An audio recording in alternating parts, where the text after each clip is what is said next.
Hello and welcome. I'm the Economics Dude, and today we're very happy to have 5 special guests on differing economic ideologies.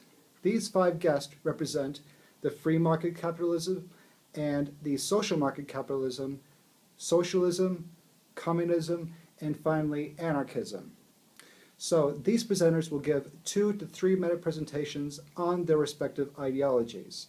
So let's begin with the free market. So let's take it away. Thank you, Mr. Speaker. Thank you for your time and for the great introduction. I am the free market capitalist dude, and I'm now going to present you to our economic ideology. But first, we need to put through one myth to rest. That somehow the free market does not care. That somehow we're cold, heartless people who only believe in profit, who only believe that the rich become richer and the poor should become poorer. No, we want to have that the country earns the most it possibly can, that it is run the best that it possibly can. And these profits and this more efficiency will then be trickled down towards the poor. The market is the one that improves the quality of our country, not the government. And that brings us to, first, prices and wages. Prices and wages should only be set through market forces and should not be set through any government manipulation. For example, the minimum wage. We believe that this is a very costly ideal to believe in. Yes, we want people to earn more money, but through trickle-down economics, not through the government imposing a higher cost for small businesses who will not be able to afford more workers. Next, we have no government intervention. We believe that equilibrium forces for all economic models should be done without the government telling us how to reach this equilibrium. Next, private ownership of public enterprises. This being education, healthcare, and social security and welfare. We believe that the market would rule these best, not through the government telling us how much we can give to people and allowing everybody to claim welfare. After all, us people in the free market do not agree with the Obamacare legislation, for example, because this poses a greater cost towards the healthcare industry, which will essentially make us bankrupt in the long run. And lastly, we have efficiency.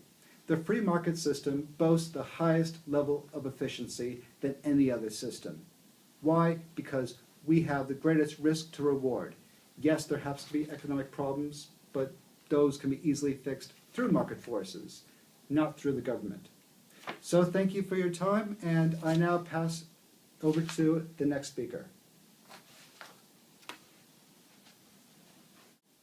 And now we have the social market. Thank you, Mr. Speaker. I am the social market capitalist dude, and today I'm also going to run you through our ideology. So first, we must say that we very much disagree with our free market counterpart because we believe that the free market does not take into account things of fairness and market failures that exist inside of our economy. So we begin through prices and wages. We believe in limited government intervention in price setting and in wage setting. However, where prices are too low for the lowest level of workers, we do believe in a minimum wage that actually helps them better afford life and also that improves the efficiency of those workers. Next, we believe in a larger government role in a responsible but a largely covered welfare system for unemployment benefits and for a fair healthcare system where insurance providers cannot deny people coverage and where people better afford their prescriptions. We also believe in unions where people are represented and have better working conditions and fair pay. So overall, we believe in fairness and social justice, where there exists a large amount of poor people, but also a very large amount of rich people. We believe that the rich should help those who are on the bottom to have a fair shot at life through progressive taxation and higher tax rates, not just a fair tax rate, a flat tax rate, where people are stuck in those positions.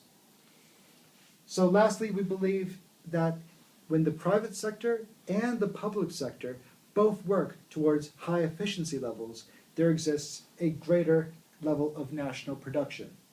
a higher level than we have in the free market system. So thank you very much for your time. That is our ideology in a snapshot, and I'll now pass over to the next presenter. Thank you. And now we turn to socialism. Thank you, Mr. Speaker. I'm the Socialist Dude, and today...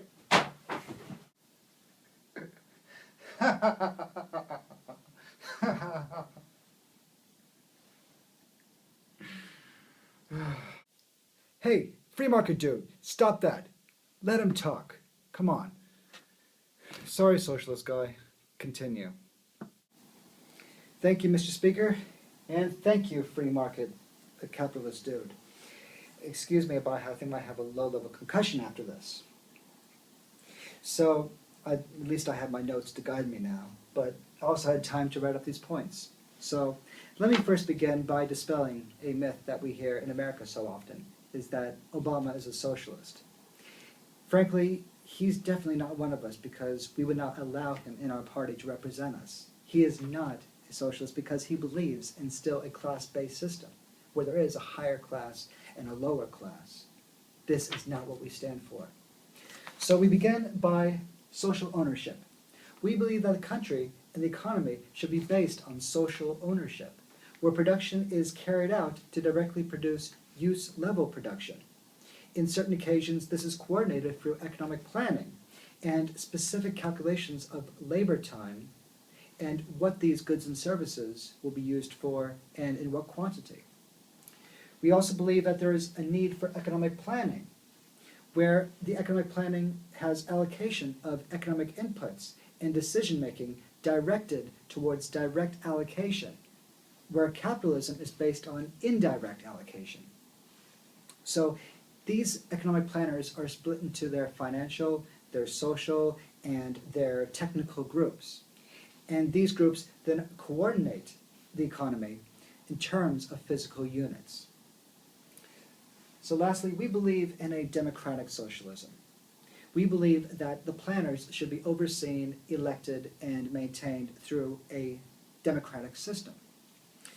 And we believe that the state should be a coordinating economic entity rather than a mechanism of bureaucratic and state and class control. So our main philosophy is from each according to his production, where if you produce a lot, this wealth is then redistributed for the entire country, where we believe in elimination of the class structure. We believe that we should not have this high class and this low class, where we believe in, through social ownership, that this class system is eradicated. And we do not have this rich and poor, but we all benefit as a people, and we all become richer through increased levels of production. So this is basically our motivation. And thank you very much for listening, and I hope this has been an enlightening snapshot. So, take care, and I pass you now towards the Communist Dude. And now we come to communism.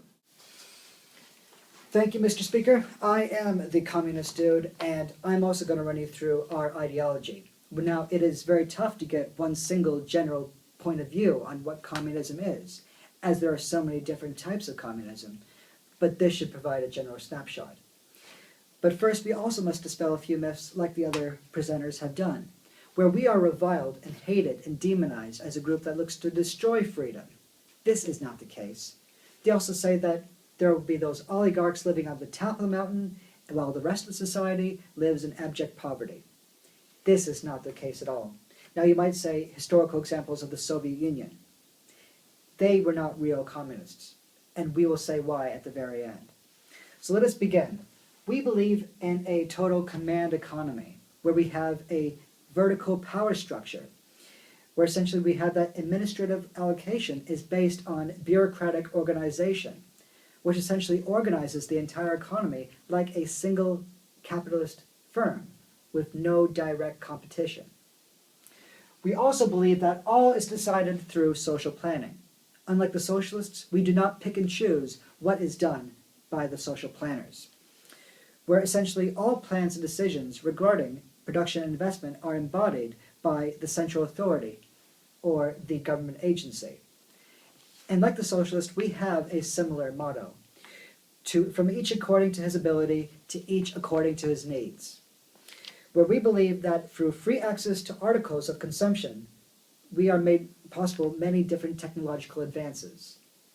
So, finally, we focus on the collective good, where actual ownership is ascribed to the community or state. This does not mean that we, the state, just control everything while nobody owns anything. Instead, we as a people all control everything. So essentially, there is no leader directly appointed by the people, but we actually have an autocratic system that serves as a one-party state.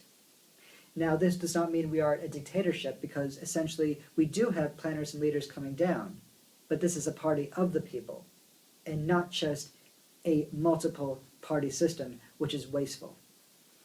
And to this degree, essentially, there is no private property. So wealth is distributed equally among all people. And we now have a bottom-up structure rather than a top-down or trickle structure like the free market, where essentially as people reap rewards of an advancing economy, this wealth is now distributed among all people. So now overall we can say that we actually have a more efficient economy, unlike the free market system, which has wasteful overproduction. So overall, our end goal is simple: to create a society where a repressive state is not needed. This is very different from what happened in the Soviet Union, where the government controlled everything and did not want to leave. Our main aim is that we do not have to have a repressive state where people have to pay taxes, where people have to be controlled by the economic system. Instead, we have the economic planners in order to bring us towards this end game. So, thank you for listening, and I hope you've now had an added enlightenment on what communism actually is. Thank you. And finally, we have anarchism. So, I'm the Anarchist Dude, and here I'm going to give you a little brief few notes on exactly what the general overview of anarchism actually is. So many of you probably believe that we don't actually have an economic ideal because we believe in down with the state. Well, we actually do. Many historical thinkers, celebrated philosophers, were anarchists, and many people in academic organizations are even anarchist or have anarchist sympathies. We're not just guys flipping over cars and torching everything else in sight. We actually do have a set economic ideal. So let us begin. We believe that the global economy should be planned and decided through nested federations of worker and consumer councils. As under communism, distribution is done purely based on human need, where productive capacity is needed to fulfill this. Next, we believe in self-redistribution of jobs. Literally, we have tasks and jobs are distributed through self-redistribution of physically and mentally stimulating work, as well as necessary jobs deemed unpleasant. So production is limited to only what we need and want. Thus, we have no overproduction or underproduction. Next, we have voluntary, non-hierarchical organizations, where essentially, as these decisions are made through local councils and federations, there exists no need for a state or one single entity, but people may choose to join these stateless societies and non-hierarchical voluntary organizations. Essentially, each community protects our own rights, protects our freedoms, protects our civil liberties, and we decide, and we actually would police ourselves economically and even as a society. Thus, there is no leading doctrine or worldview, and there's no type of tradition or of anarchism that is mutually exclusive. So finally, we believe that government money is replaced with pure bartering of local exchange trading systems and other commodities like gold and silver and platinum.